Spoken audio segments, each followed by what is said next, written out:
Guys, Singapore के रहने वाले एक बंदे ने दुनिया की सबसे महंगी वर्चुअल आर्ट खरीदी है। Virtual art actually really exist नहीं करती, वो सिर्फ वर्चुअली एग्जिस्ट करती है। अब आप लोग सोचो कि उसके लिए उसने कितना पैसा दिया होगा। उसके लिए उसने लगभग $70 मिलियन खर्च किए हैं, यानी कि लगभग 500 करोड़ रुपए। Oh my God. और उससे भी हैरानी की बात यह है कि ये बंदा बिटकॉइन बिलियनर है और एक्चुअली वो साउथ इंडिया से है गाइस। पर ऐसा बिल्कुल भी नहीं है कि वो बहुत रिच फैमिली से है। इनिशियली उसके पास खुद के लैपटॉप खरीदने तक के पैसे नहीं थे, फिर उसने बिटकॉइन में $5000 इन्वेस्ट किए और वही $5000 आज $बिलियन में कन्वर्ट हो चुके हैं।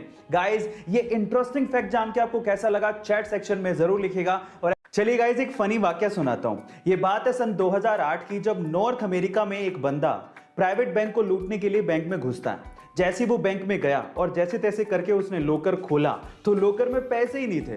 तो बंदा नाराज हो गया और नाराज होने के बाद उसने बैंक के मैनेजर पर केस कर दिया, ये कहते हुए कि जब वो बैंक में लूटने के लिए गया तो बैंक में पैसे ही नहीं थे और इसमें बैंक की गलती है और उसे बैंक से मुआवजा चाहिए। गाइस, क्या कॉन्फिडेंस लेवल पाया है। चलिए गाइस, इंडिया के बारे में एक और इंटरेस्टिंग सवाल मैं आपसे पूछता हूं। क्या पता यही सवाल अमिताभ बच्चन हॉट सीट पे आपसे पूछ ले।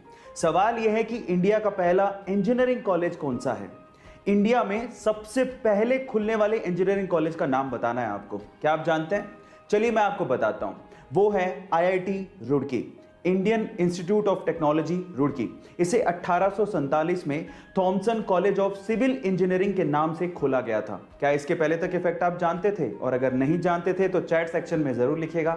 जब आप 21 साल के थे तो आप क्या कर रहे थे, या आपके आसपास अगर कोई अभी 21 साल का है तो वो क्या कर रहा होगा? ऑब्वियसली वो अपने हायर एजुकेशन के बारे में सोच रहा होगा और फिर उसके बाद वो जॉब के बारे में सोचेगा। लेकिन 21 साल की उम्र में ही जयपुर राजस्थान के मयंक प्रताप सिंह इंडिया के सबसे यंगेस्ट जज बन गए हैं। जी हाँ गाइस, मयंक प्रताप सिंह ने अपनी LLB के जस्ट बाद राजस्थान का RJS यानी कि राजस्थान जुडिशियल सर्विस एग्जाम दिया और उसे पहले ही अटेम्प्ट में बिना कोचिंग के सहारे निकाल दिया।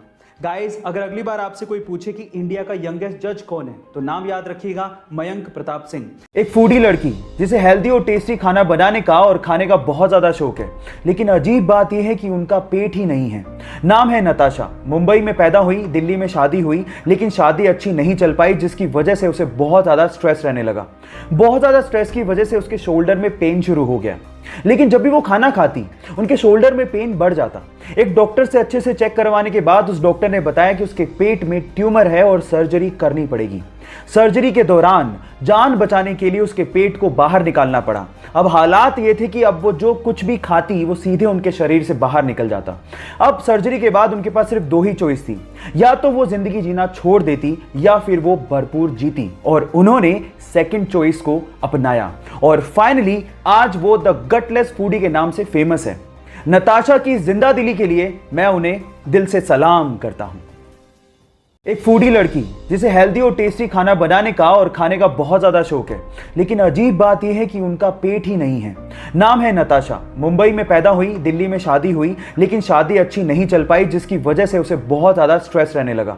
बहुत ज्यादा स्ट्रेस की वजह से उसके शोल्डर में पेन शुरू हो गया। लेकिन जब भी वो खाना खाती उनके शोल्डर में पेन बढ़ जाता।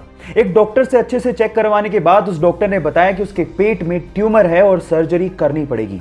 सर्जरी के दौरान जान बचाने के लिए उसके पेट को बाहर निकालना पड़ा। अब हालात ये थे कि अब वो जो कुछ भी खाती वो सीधे उनके शरीर से बाहर निकल जाता। अब सर्जरी के बाद उनके पास सिर्फ 2 ही चॉइस थी, या तो वो जिंदगी जीना छोड़ देती या फिर वो भरपूर जीती, और उन्होंने सेकंड चॉइस को अपनाया और फाइनली आज वो द गटलेस फूडी के नाम से फेमस है। नताशा की जिंदा दिली के लिए मैं उन्हें दिल से सलाम करता हूं।